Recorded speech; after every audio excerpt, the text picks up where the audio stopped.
बिस्मिल्लाहिर्रहमानिर्रहीम। अस्सलाम वालेकुम। आप ये भी पल्ले बांध लें, हमारी इजाफी दौलत हमेशा डाकुओं का रिस्क बनती है। हमने दौलत कमाई, हमने ज़रूरत के मुताबिक पैसा इस्तेमाल कर लिया, हमारे अकाउंट में जो बच गया वो जल्द या बदेर कोई ना कोई डाकू ले उड़ेगा। हम पर पहला डाकू हमारे अजीज़, रिश्तेदार और दोस्त मारेंगे।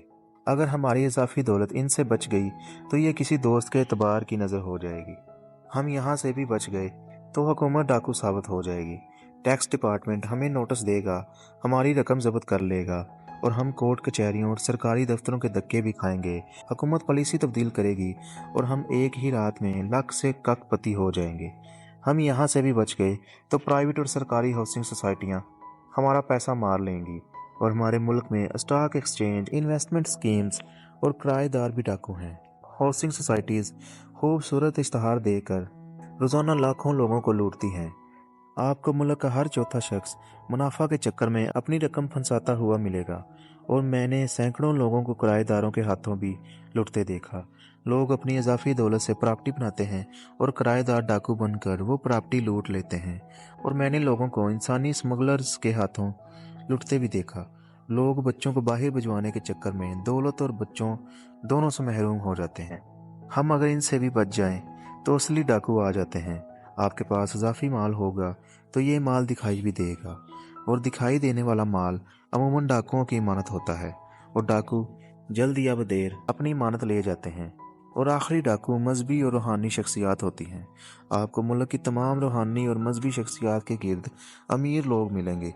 ये कुर्बत दौलत की वजह से होती है। पीर साहब की नज़र मुरीद की जेब पर होती है और ये जेब किसी ना किसी दिन खाली हो जाती है।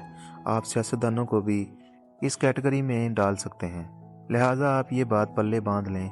आपके पास अगर कुछ नहीं होगा तो आपके घर चोरी भी नहीं होगी, आपको डाकुओं से भी कोई ख़तरा नहीं होगा।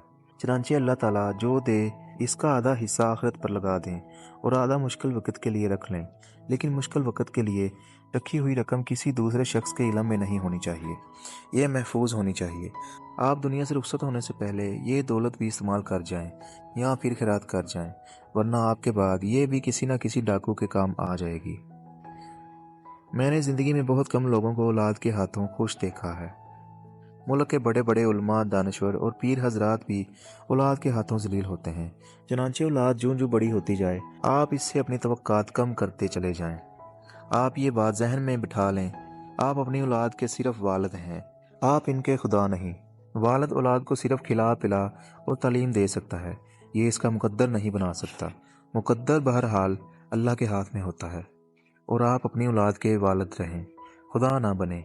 दूसरा, आप अपनी कमाई का ज़्यादा हिस्सा औलाद की तरबियत, सेहत और तालीम पर खर्च करें। इस फहरिस्त में तरबियत पहले और तालीम आखिरी नंबर पर होनी चाहिए। हम में से अक्सर लोग बच्चे की तालीम पर करोड़ों रुपए खर्च कर देते हैं लेकिन तरबियत पर तवज्जो नहीं देते। चनांचे इनके बच्चे बड़े होकर इनके साथ वही सलूक करते हैं जो पढ़ा लिखा मुलाजिम कंपनियों और अदारों के साथ करता है।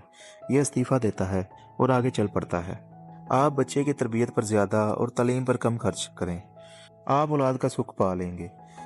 आप अगर किसी को नुकसान नहीं पहुंचा सकते या ठीक ठाक फ़ायदा नहीं दे सकते तो आप लोगों से वक़्त की पाबंदी की तवक्को रखना बंद कर दें। वादे का मामला भी इससे मिलता जुलता है। हमारे लोग सिर्फ लालच या खौफ में वादा पूरा करते हैं। ये अगर जानते हों हम बात से फिरे तो वो शख्स हमारी टांगें तोड़ देगा, या इन्हें यह मालूम हो हमने अगर अपना वादा पूरा ना किया तो हमें 10-20 लाख रुपए का नुकसान होगा, तो ये आपको तीर की तरह सीधे मिलेंगे। वरना दूसरी सूरत में आप वादों की गड़ियाँ उठा उठा कर फिरते रहेंगे। चनांचे मेरा मशवरा है, आप अगर किसी की टांगें नहीं तोड़ सकते या आप किसी को 10-20 लाख का फ़ायदा नहीं दे सकते तो फिर आप लोगों से वादा वफाई की तवक्कात भी छोड़ दें। आप सेहतमंद भी रहेंगे और खुश भी। दुनिया में दो किस्म के लोग हैं, दिलचस्प और बोर। हमें दिलचस्प लोग चाहिए होते हैं। आप अगर चाहते हैं लोग आपका इंतज़ार करें तो आप दूसरों के लिए दिलचस्प बन जाएं। लोग मक्खियों की तरह आपके गिर्द मंडलाने लगेंगे। और अगर आप चाहते हैं लोग आपके हाथ चूमें या आपको अपना मुर्शद बना लें तो आप लोगों के लिए मुफीद बन जाएं। आप लोगों को फ़ायदा पहुंचाना शुरू कर दें। लोग आपकी पीरों से ज़्यादा इज्जत करेंगे। मैंने आज तक किसी दुकानदार को किसी का दोस्त नहीं पाया। दुकानदार 40 साल आपके दोस्त रहेंगे लेकिन जूं आपने इनसे कोई चीज़ खरीद ली वो दुकानदार बन जाएंगे। میں نے زندگی میں کتابیں پڑھنے، نظمیں دیکھنے اور روزانہ ایکسرسائز کرنے والوں کو ہمیشہ مطمئن، مسرور اور صحت مند دیکھا۔ ایکسرسائز اور کتابیں بہترین دوست ہیں۔ آپ کو ان کے ہوتے ہوئے کسی دوسرے دوست کی ضرورت نہیں پڑے گی، اور آپ اگر انہیں اپنا دوست نہیں بنا سکتے تو پھر آپ ہر 5 سال بعد اپنے دوستوں کی فہرست میں ایک دوست کا اضافہ کر لیا کریں اور 2 رشتہ دار کم کر دیا کریں۔ آپ کی زندگی بدل جائے گی۔ یہ دوست آپ کی زندگی میں نئی سوچ اور نئی عادتیں لے کر آتا ہے، جبکہ رشتہ دار جاتے جاتے بے شمار ڈپریشن، فرسٹریشن لے جاتے ہیں، اور یوں آپ کی زندگی میں سکھ بڑھ جاتا ہے۔ اور آپ نے اگر کوئی دیرینہ تعلق ختم کرنا ہے تو آپ اس سے قرض لے لیں یا پھر اسے قرض دے دیں۔ 50 سال کا تعلق 50 دنوں میں ختم ہو جائے گا۔ آپ کا کوئی دوست اگر مالی مشکلات کا شکار ہے تو آپ جتنی رقم آسانی سے دے سکتے ہیں آپ وہ اس کے حوالے کر دیں، اور ساتھ ہی سر جھکا کر عرض کریں، آپ یہ میری طرف سے قبول کریں، یہ پیسے آپ نے مجھے واپس نہیں کرنے۔ اور آپ اگر مزید بھی دے سکتے ہیں تو آپ وہ رقم دیتے وقت اسے یہ بھی کہہ دیں، میں اتنی رقم مزید دے سکتا ہوں، آپ جب چاہیں وہ مجھ سے لے لیں۔ آپ کا ریلیشن مضبوط ہو جائے گا۔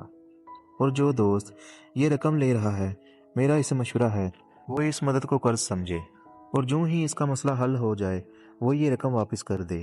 اس کی قدر میں اضافہ ہو جائے گا۔